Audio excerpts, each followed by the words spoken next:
Good morning or good afternoon. This is Mrs. Henry, and I'm going to be with you today to explain how to factor algebraic expressions.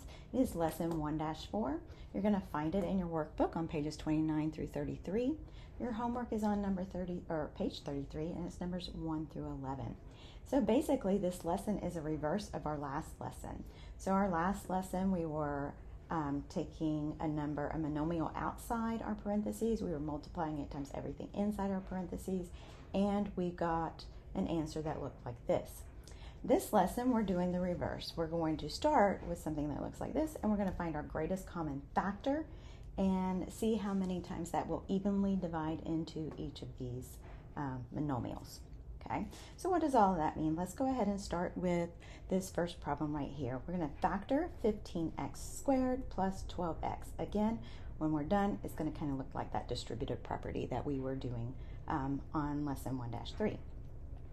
The first thing that you need to do is we need to find our greatest common factor, and we can do that by writing the prime factorization of each term. Again, remember, it is a number that will go evenly, that will divide evenly into our monomial. But we're also going to have some variables there as well. And prime factorization is just breaking that number down as small as possible. So the only factors other than 15 and 1 that can go into 15 are 3 and 5. And then I also have this x squared. So remember, that is x times x will give us x squared. The second term, we have 12x, and that's going to be 4 times 3, but we're going to break down that 4 into its prime factors, 2 and 2, and I forgot to include the 3. So 4 times 3, or 2 times 2 times 3, and then also we have that x there, and that just means 12 times x, so there's our x. Circle our common factors, and that's our GCF. So if I'm looking at these two monomials, I'm going to circle what they have in common. They both have a 3 in common. Let's see if that'll work better. And they both have the variable x in common. So the greatest common factor of 15x squared and 12x is 3x. It says let's write each term as a product of the GCF and its remaining factors. Okay, so what they're saying is, like, basically we're going to write that 3x, and if I look at my remaining factors, that's what I would be multiplying it by. So 3x, if I look up here at this 15x squared, I have 5 and x remaining. Okay?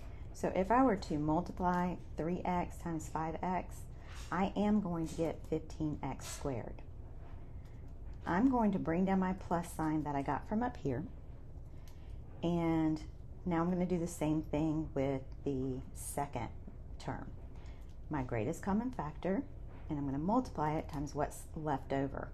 So what's left over is 2 times 2, so I'm going to go ahead and simplify that, and that's going to be 4.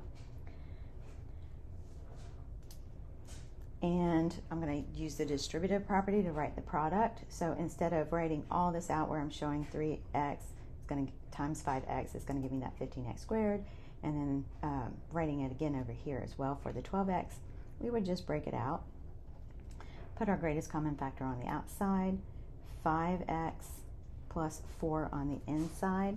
It might be easier for you if instead of this step right here, you take your GCF and you put your fraction bar under there and you divide. Okay, so 15 divided by 3 gives me the 5. X squared divided by x gives me x to the first. Do it again over here. 12x divided by 3x leaves me with 4. What I like about writing it out in expanded form here, this tells me what goes in the parentheses. 5x and 4. Let's go ahead and try to do that again with the problem down at the bottom of the page. I want to write out my 18x squared.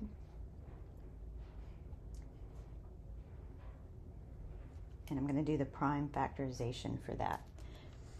So I have, let's see, 18 would be 9 times 2, but I can factor down that 9 as well. So 9 factors out to be 3 times 3. And then we also have the 2, so that would be 9 times 2. And we have x squared, so that means we're multiplying 2 x's.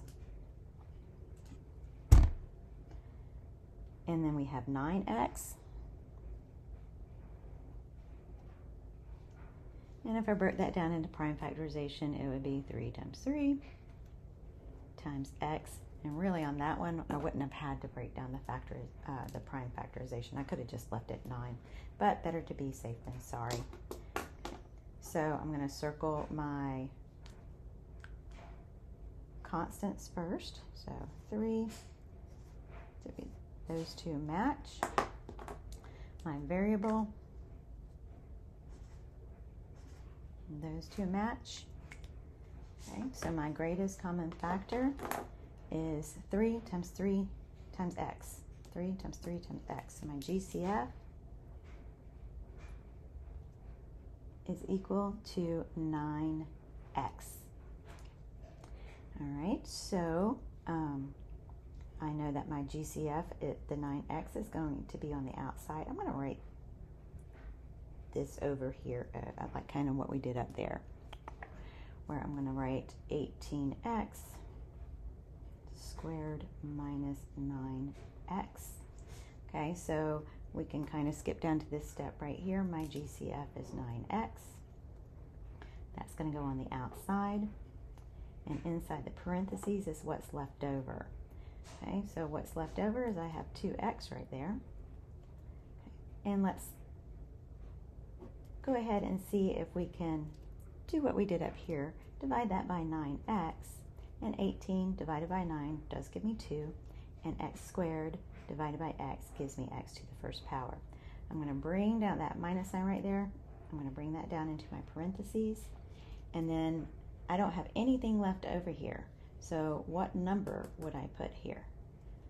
It might be easier to see if you divide each of these terms by 9x. So when you divide 9x divided by 9x, anything over itself is 1. You can go back and distribute it to make sure that you've done everything correctly. 9x times 2x is going to give me 18x squared, minus 9x times 1 will give me 9x. Okay, so we're good.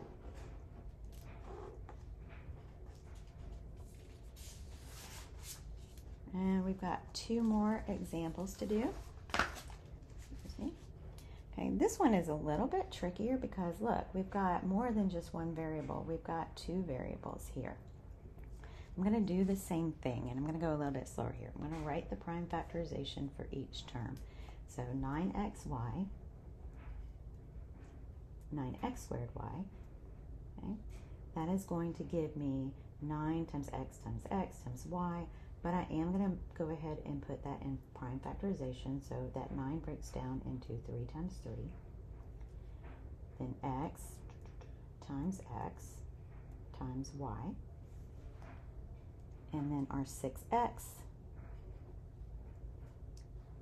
the 6 breaks down to be 3 times 2, and then we have that times x right there. Okay, so I could not have put 9 over here, because then I wouldn't have seen what they have in common, because over here I'm using just a 3. All right, so I'm going to circle what we do have in common. We have one of the 3's in common, and we have one of the x's in common.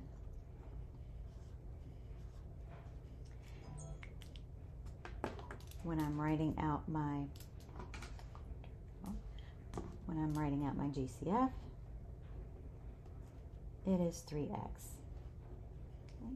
I can put that 3x on the outside of my parenthesis, and what's on the inside is what is left over, 3xy. My original problem had this minus sign, and what is left over for 6x is 2. And I'm done.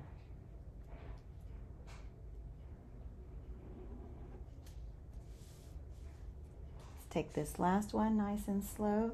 Here we have more than one variable as well, and this last term has some exponents on it, so let's see how we can break this one down into its prime factorization. So 15 AB to the third. Let's see, 15, we're going to have 3 and 5. Another way you can look at it is you can just kind of see, hey, I have both of those right there. Does 15 go into 45? And I do believe it does.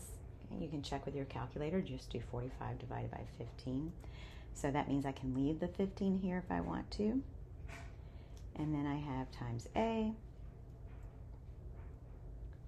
Then I have times B, times B, times B. And then with 45, AB squared. Okay, so when you put that, put this in your calculator where you did 45 divided by 15, what did you come up with? You came up with 3, pretty good. So I have 15 times 3 times A times B times B. All right, let's circle what we have in common. We have the 15 in common. We have an A in common. I need another color. And we have a B in common. Ooh, 2 B's in common. Okay. So my GCF is 15AB to the second power. Right? Because B times B, remember there's a little exponent on that. And when we multiply, we add those exponents together. And that's what I have circled down here as well. 15 times A times B times B, 15AB squared. So that's my GCF.